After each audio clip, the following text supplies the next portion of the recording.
நமஸ்தே ஸ்கந்தா சிந்தி யூடியூப் சேனலில் இன்றைக்கி நம்ம தனுஷ் எங்க அப்படிங்கிற எஸ்ஸே தான் பார்க்க போகிறோம்.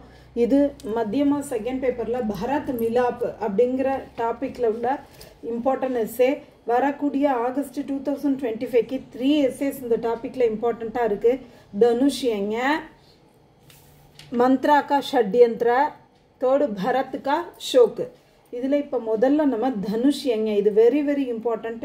இதை தான் இப்போ நம்ம பார்க்க போகிறோம். மகாராஜ் ஜனக் மிथिलाके ராஜா தே. மகாராஜ் ஜனக் மிथिलाயினுடைய ராஜாவாக இருந்தார். சீதா உன்கி புத்திரி தி. சீதா அவருடைய மகளாக இருந்தாள். சீதா சுந்தர் கன்யா தி. சீதா அழகான பெண்ணாக இருந்தாள். வஹ் விவாஹ்கே யோக்ய பனி. அவள் திருமணத்திற்கு தகுதி வாய்ந்தவள் ஆகிவிட்டாள். जनक उसके लिए एक वीर वर चाहते थे. जनकर அவளுக்காக ஒரு வீரமான மாப்பிள்ளையை விரும்பினார். जनक के पास एक पुराना धनुष था. जनकரிடம் ஒரு பழமையான வில் இருந்தது. जो वीर उस धनुष पर डोरी चढ़ा देगा. எந்த வீரன் அந்த வில்லில் நான் ஏற்றுவானோ उस वीर के साथ அந்த வீரனுடன் சீதா का विवाह करना चाहते थे. சீதாவுடைய திருமணத்தை செய்து வைக்க விரும்பினார். कई वीर धनुष को हिला न पाकर. பல வீரர்கள் அந்த வில்லினை அசைக்க கூட முடியாமல் லவுட் கயே திரும்பிவிட்டனர். இசி சமய இந்த சமயத்துல விஸ்வாமித்திரர் ராம் और लक्ष्मण के साथ ராமன் மற்றும் லக்ஷ்மணனுடன் जनक के दरबार में आए. जनकருடைய அரசவைக்கு வந்தார். ஸ்ரீராம் ने धनुष की डोरी खींची तो ஸ்ரீராமர் அந்த வில்லினுடைய நாணை ஏற்றியவுடன் தனுஷ் டூட் ஹி கயா.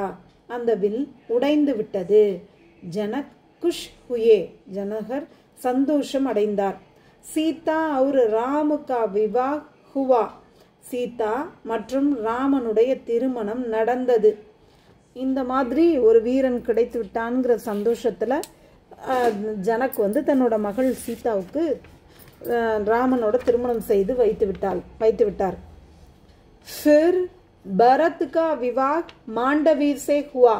அவங்க மற்ற 3 பிரதர்ஸோட திருமணம் யார் யாரோட நடந்துச்சு அப்படின்னு இப்ப பார்க்க போறோம். பிறகு பரதனோட திருமணம் மாண்டவியுடன் நடந்தது. லக்ஷ்மண் கா விவாஹ் உர்மிளா சே ஹுவா. லக்ஷ்மணோட திருமணம் உர்மிளாவுடன் நடந்தது. சத்ருகன் கா விவாஹ் ஸ்ருத் கீர்த்தி சே ஹுவா. சத்ருகனின் திருமணம் ஸ்ருத் கீர்த்தியுடன் நடந்தது.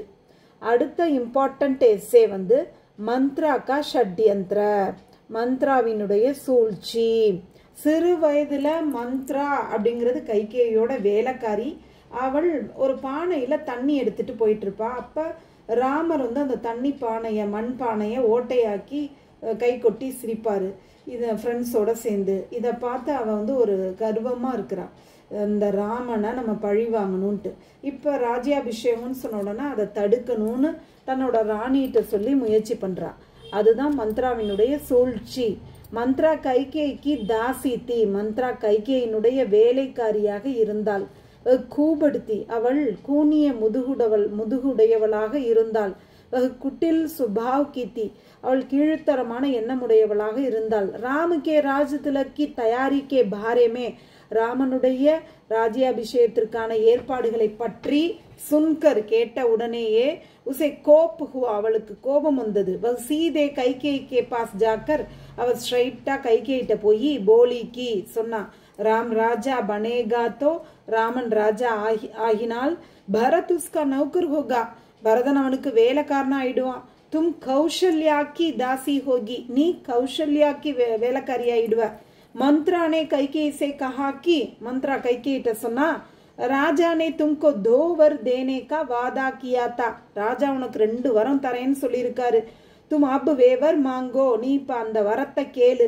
1 वर से பரத் का राज तिलक मांगो. ஒரு வரமாக பரதனுக்கு ராஜ்யாபிஷேகம் பண்ணணும்னு கேளு. दूसरे वर से राम के लिए 14 साल का वनवास मांगो. 2வது வரமா ராமன் காட்டுக்கு 14 வருஷம் காட்டுக்கு போகணும்னு கேளு அப்படின்னு சொல்றா. கைகேயினே கந்தி சாடி பகன்லி. கைகேயும் அழுக்கான சாரிய போட்டுக்கிட்டு ஜமீன் பர் லேட்கர் தரையில படுத்துக்கிட்டு தசரத்துக்கா இந்தசார் கர்னே லகி. தசரதனை எதிர்பார்த்து காத்திருக்கிறா. இப்ப 3rd இம்பார்ட்டன்ட் எஸ்ஸேயான பரத் கா ஷோக். பரதன் இதெல்லாம் நடக்கிற நேரத்தில் அவங்க மாமா வீட்டில் இருக்கிறான். அவனுக்கு எதுவுமே தெரியாது. எல்லாம் நடந்து முடிஞ்சதுக்கப்புறம் வசிஷ்டர் வந்து தூதுவர்களை அனுப்பி அழைத்து வர சொல்கிறாரு. அப்பாவே சோகமாக இருக்கிறான். அந்த காட்சி தான் இதில் சொல்லப்பட்டிருக்கு. ராம் வன் சலே கயே, ராமன் காட்டுக்கு சென்று விட்டான். தசரத் மர்கயே, தசரதன் இறந்து விட்டான். அயோத்தியாவாசி துக்கித்தி, அயோத்தியாவில் இருக்கக்கூடிய அனைவரும் துக்கமாக இருந்தனர். பரத் ஒரு சத்ருகன் மாமா கே கர்மே தே, பரதனும் சத்ருகனும் மாமாவுடைய வீட்டில் இருந்தனர். வசிஷ்டனே உன்கோ புலா லானே கேலியே, வசிஷ்டர் அவர்களை அழைத்து வருவதற்காக தூதோங்கோ பேஜா, தூதுவர்களை அனுப்பினார். தோனோங்க அயோத்தியா வாபஸ் ஆயே, 2 பேரும் அயோத்தியாவிற்கு திரும்பி வந்தனர். Ayodhya பகுஞ்ச்தே he Bharat அப்பனி Mata K மகள் மே கயே, அயோத்தியாவிற்கு அடைந்த உடனேயே பரதன் தன்னுடைய அம்மாவினுடைய பேலஸை சென்றடைந்தான். கைகேயினே பரத்துக்கோ சாரி பாத்தேன் கஹ் சுனாயி, கைகேயி பரதனுக்கு அனைத்து விஷயங்களையும் சொன்னாள். பாத் சுன்கர் பரத் நே மா கோ கூப் டாண்டா, விஷயம் தெரிந்தவுடன் பரதன் அம்மாவை நன்றாக திட்டினான். பரத் ஷோக் கர்னே லகே, பரதன் சோகமாகிவிட்டான். உஸ்னே ராஜா பன்னே சே இன்கார் கர் தியா, அவன் ராஜாவாக மறுத்து விட்டான். வே ராமுகா ராஜ திலக் கர்கே, அவன் ராமனுக்கு ராஜ்யாபிஷேகம் செய்து உன்கோ அயோத்தியா புலாலானே சாத்தே தே, அவரை அயோத்தியாவிற்கு அழைத்து வர விரும்பினான். இஸ்லியே வன் கி ஓர் நிக்கல் படே, அதனால் அவன் காட்டினை நோக்கி புறப்பட்டான்.